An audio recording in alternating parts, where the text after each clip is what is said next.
Hey guys, सत श्री अकाल। Welcome back to my channel. कैसे आप सब लोग? होप आप सब लोग बिल्कुल ठीक होंगे और मैं भी बिल्कुल ठीक हूँ। तो सबसे पहले तो सॉरी, लास्ट वीक से कोई वीडियो अपलोड नहीं कर पा रही थी या ना शूट कर पा रही थी क्योंकि घर में आए हुए थे एक गेस्ट और उस वजह से बिल्कुल टाइम नहीं मिल पा रहा था। और सेकेंडली मैंने अपने इंस्टाग्राम स्टोरी में एक पोस्ट डाला था कि मैं बनाने वाली हूँ एक वीडियो जिसमें आप जान पाएंगे मेरे बारे में सब कुछ। और कुछ लोग बहुत ज़्यादा क्यूरियस है जानने के लिए कि मैंने मॉडलिंग क्यों छोड़ी।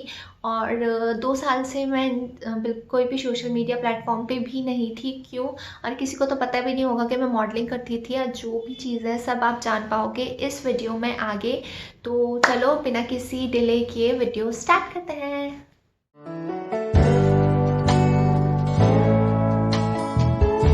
सबसे पहले स्टार्ट करेंगे बेसिक चीज़ों से, जैसे कि मेरा नाम क्या है, मैं कहाँ रहती हूँ, या फिर मेरे फैमिली में कौन कौन है, मेरी मॉम क्या करती है, मेरे डैड क्या करता है।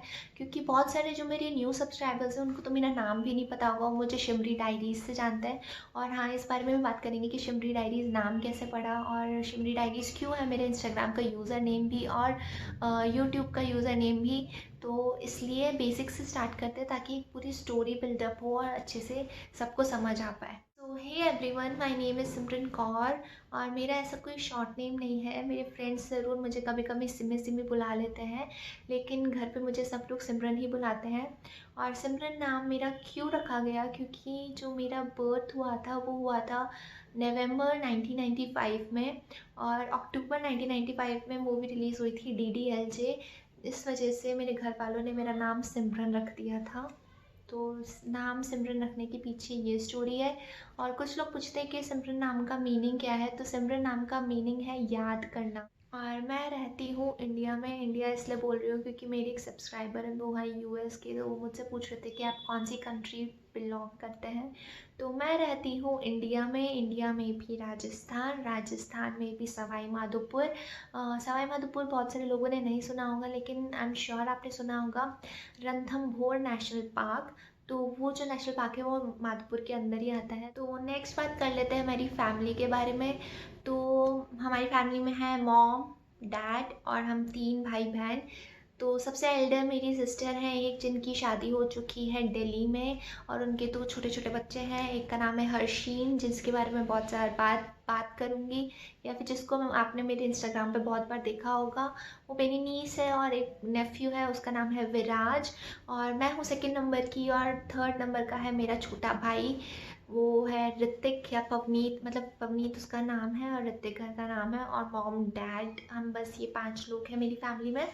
नेक्स्ट इस मेरे मॉम डैड क्या करते हैं, तो मेरे डैड जो हैं वो है बिजनेसमैन, उनकी शॉप है इलेक्ट्रॉनिक्स की। और मेरी मॉम जो है वो हाउस वाइफ है। इसके बाद कुछ लोगों ने पूछा था कि आपकी एज क्या है, तो मैं हूँ 26 ओल्ड। और मेरा जो बर्थ डेट है वो है 22 नवंबर 1995। तो ये तो हो गई घर की बात। अब कर लेते हैं मेरी बात, सिर्फ और सिर्फ मेरी बात है। तो स्टार्ट करते हैं स्कूलिंग से। तो मैं बॉर्न बॉटअप हूँ माधोपुर में ही, तो इसलिए मेरी स्कूलिंग जो नर्सरी से लेकर 12th तक हुई है वो हुई है alpha English senior secondary school से, जो माधोपुर में है। फिर उसके बाद मैं चली गई थी जयपुर फॉर माई ग्रेजुएशन और मैंने करी है bachelors in business administration from Jaipur ICG college से। और फिर उसके बाद वहाँ से मैं गई थी MBA करने दिल्ली, और दिल्ली से मैंने किया है रुक्मणी देवी इंस्टीट्यूट ऑफ एडवांस स्टडीज़ से MBA HR में। तो ये तो हो गई मेरी एजुकेशनल क्वालिफ़िकेशन। सो MBA करने के बाद मैं आ गई थी वापस माधोपुर। मेरा MBA कंप्लीट हो गया था 2018 में और मैं आ गई थी वापस माधोपुर। क्यों? क्योंकि मेरा मन नहीं था दिल्ली में रहने का, इसलिए मैं वापस आ गई थी माधोपुर। और फिर मैंने यहाँ पे आके स्टार्ट की थी टीचिंग की जॉब और मैंने 1 साल यहाँ पे एज ए टीचर वर्क किया। तब भी बहुत सारे लोगों ने सवाल उठाए थे, स्पेशली हमारे समाज के कुछ लोग हैं, उन्होंने, मतलब एक अंकल है वो बोल रहे थे मेरे डैड से कि पढ़ के बाहर से आएगी और स्कूलिंग की जॉब कर रही है और ये सब कुछ, और अब सेम उनकी बेटी भी स्कूल की जॉब कर रही है, बाहर से पढ़ के आई है। तो सब ये मेंटालिटी होती है, लोग तो बोलते रहते हैं। वो कहते हैं ना, आपको दुनिया वैसे ही दिखती है जैसे कि आप खुद होते हो। तो इस वजह से ऐसे लोगों को इग्नोर करना चाहिए, क्योंकि उनके पास कुछ बोलने के लिए नहीं होता। मैंने अपनी जो जर्नी है, जो मैंने एक्सपीरियंस किया है, मैंने बहुत सारे फेजेस ऐसे देखे हैं जहाँ पे लोगों ने बहुत सारी बातें करी हैं, और जो मुझे पता भी चली है, वो मेरे रिलेटिव्स हो या मेरे समाज के जो भी लोग हो। अगर आपको आगे बढ़ना है ना, तो आपको ये सारी बातें इग्नोर करनी ही पड़ेगी। क्योंकि जब मैं मॉडलिंग करने गई थी, तब भी बहुत सारे लोगों ने बोला था मॉडलिंग करने जा रही है, वहाँ ऐसा होता है वैसा होता है, बहुत सारी चीज़ें बताई थी। लेकिन जब तक आपके पेरेंट्स आपका सपोर्ट कर रहे हैं ना, तब तक आपको किसी और के बारे में सोचने की बिल्कुल भी ज़रूरत नहीं है। आपके पेरेंट्स आपके सपोर्ट में होने चाहिए बस। तो ये मैंने की थी 2019 तक, जो मेरी टीचर की जॉब थी वो, फिर मैंने वो क्विट कर दी थी। फिर उसके बाद मेरा बहुत मन था किसी ब्यूटी पेजेंट में जाने का, क्योंकि जब मैं दिल्ली में थी, जब मैं एमबीए कर रही थी, तो मतलब यूनिवर्सिटीज़ में ऐसे कॉम्पिटिशन्स होते रहते हैं। तो मेरे भी जो कॉलेज यूनिवर्सिटीज़ थे, वहाँ पे एक कॉम्पिटिशन हुआ था, मिस राजमटास करके। उसमें भी सेम चीज़ें होती हैं कि 3 राउंड होते हैं, जैसे कि मिस इंडिया या फिर जैसे भी सिमिलर पेजेंट्स में होते हैं वैसे। तो वहाँ मैंने पार्टिसिपेट किया था फर्स्ट टाइम, और तब मैं बनी थी वहाँ पे मिस राजमटास। तो उससे मेरे को बहुत कॉन्फिडेंस आ गया था, और सबसे ज़्यादा था कि स्टेज फियर, जो कि मेरा ओवरकम हो गया था वहाँ पे ही। तो मैंने सोचा क्यों ना ट्राई किया जाए, और मेरा बहुत मन भी था, हमेशा से मेरा इंटरेस्ट था इन सब चीज़ों में, मॉडलिंग में और मेकअप में और इन सब चीज़ों में। तो इसलिए फिर मैंने ऑडिशन दिया था 2019 में एलीट मिस राजस्थान का, जो कि हुआ था जयपुर में। तो उसका ऑडिशन मैंने दिया था और उसमें मैं सेलेक्ट हो गई थी। देन उसके बाद हम लोग गए थे एक रिसॉर्ट में रुकने, जहाँ पे हमारी थी 7 डेज़ ग्रूमिंग सेशन हुआ था हमारा वहाँ पे। देन उसके बाद जो हुआ था, फिर उसके बाद मैं बनी थी miss Rajasthan first runner up, और उसके बाद से मेरी जर्नी स्टार्ट हुई थी मॉडलिंग की। तो ये जो एलीट मिस राजस्थान हुआ था, वहाँ से मुझे बहुत कुछ सीखने को मिला, क्योंकि मुझे पहले नहीं पता था कि आपको ऐसे शूट्स वगैरह ऑफ़र होते हैं और उसका पेमेंट आपको मिलता है, आपको ऐसे शूट पे जाना होता है। तो वहाँ मैंने ये सब कुछ सीखा, और वहाँ जो भी इवेंट वाले थे, जो भी जिन्होंने ऑर्गेनाइज़ किया था ये एलीट मिस राजस्थान, जो भी मेरे मेंटर्स वगैरह थे, वो बहुत ज़्यादा एडजस्टिंग और बहुत ही ज़्यादा अच्छे थे। मतलब उन्होंने हर एक जो भी लड़की वहाँ आई उसको अच्छे से सिखाया कि कैसे आपको खुद को ग्रूम करना है, कैसे बात करने का तरीका होना चाहिए, कैसे चलने का तरीका होना चाहिए, ये सब कुछ। फिर जब ये कंप्लीट हुआ एलीट मिस राजस्थान, उसके बाद से मेरे को ऑफ़र स्टार्ट हो गए थे शूट्स के। तो इस वजह से मैं शिफ्ट हो गई थी जयपुर, और वहाँ पे हम जाते थे शूट पे। और शूट ऐसा होता था कि सुबह जाके शाम को आपको वापस आ जाना है, और जो भी ब्रांड्स वगैरह होती थी वो अपने क्लोथिंग का शूट वगैरह कराते थे, और आपको डेली बेसिस पे उसका पे मिलता था।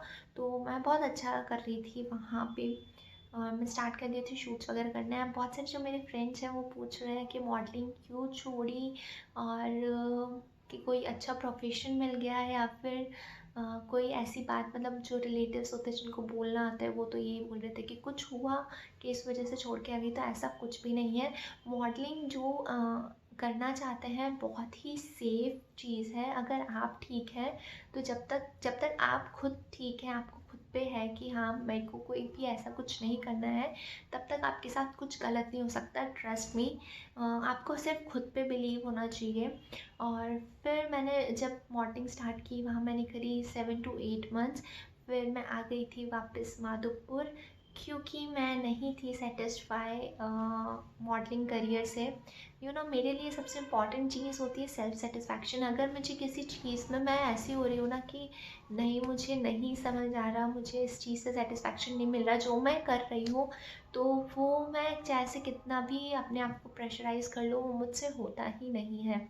तो इस वजह से मुझे सेटिस्फैक्शन नहीं मिल पा रहा था मॉडलिंग करियर में, और मेरे को कुछ अलग करना था अपनी लाइफ में। इस वजह से मैं वापस आ गई थी माधोपुर। हाँ, मैं ज़रूर गई थी ब्यूटी पेजेंट में, क्योंकि मुझे खुद को एक प्रूव करना था कि हाँ, मैं कोई चीज़ में अगर मैं इन्वॉल्व हो रही हूँ तो वो मैं कर सकती हूँ। मतलब मुझे खुद को प्रूव करना था, तो वो हो चुका था। मैं miss Rajasthan first runner up बन चुकी थी और फिर मैं आ गई थी वापस माधोपुर। और जब मैं आई थी दिसंबर 19 में आई थिंक। और उसके 2-3 महीने बाद ही कोरोना आ गया था, तो उस वजह से वैसे भी ये सारा जो भी था वो सब आपको पता है कि सारे अनएम्प्लॉयमेंट इतना बढ़ गया था, सबकी जॉब चली गई थी और शूट्स भी इतना ज़्यादा नहीं हो रहे थे, लॉकडाउन हो गया था। तो इस वजह से मैं बिल्कुल सही टाइम पे डिसीजन लेके वापस माधोपुर आ गई थी। फिर तब मैं हो गई थी बिल्कुल ब्लैंक, मुझे कुछ समझ में नहीं आ रहा था, क्योंकि जॉब नहीं करी थी, गैप हो गया था मॉडलिंग करियर की वजह से।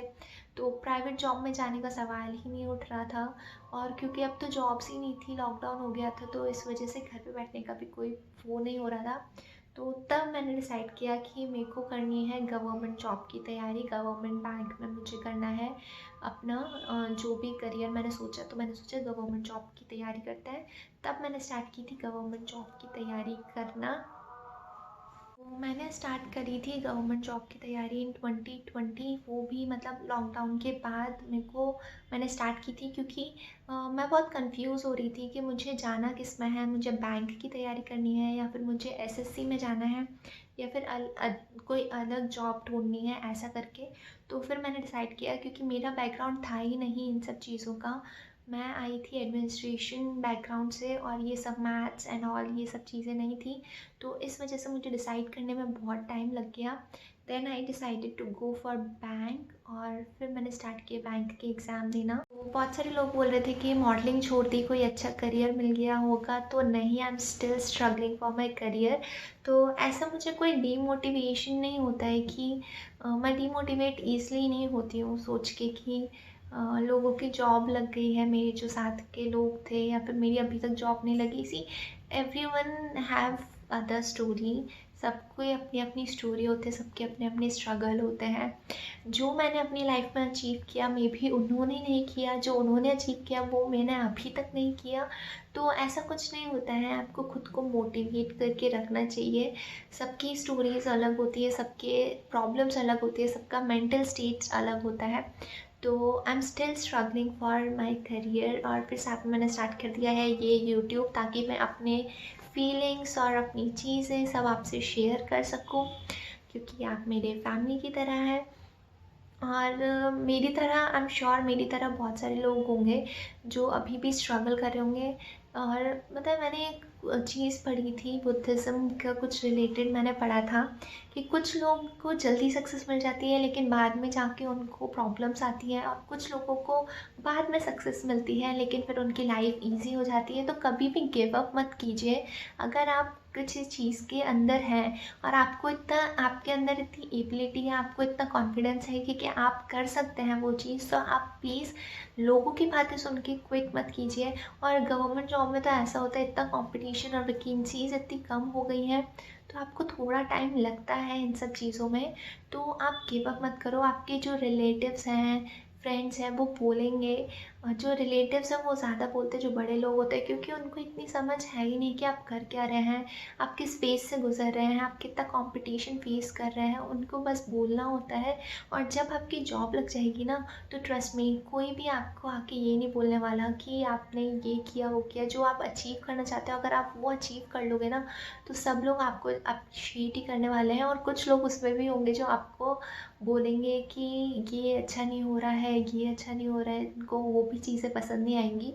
तो लोग हमेशा बोलते रहते हैं, उनका बोलने को हम रोक नहीं सकते, लेकिन हम खुद को मेंटली प्रिपेयर कर सकते हैं। क्योंकि ये लाइफ जो है वो हमारी है, हमें आगे जाके रिग्रेट ना हो कि हमने लोगों की बातें सुन के हमने वो चीज़ क्विट कर दी। तो ये चीज़ मैं अपनी लाइफ में नहीं चाहती हूँ। और सबसे इम्पॉर्टेंट चीज़ होती है आपके पेरेंट्स का साथ।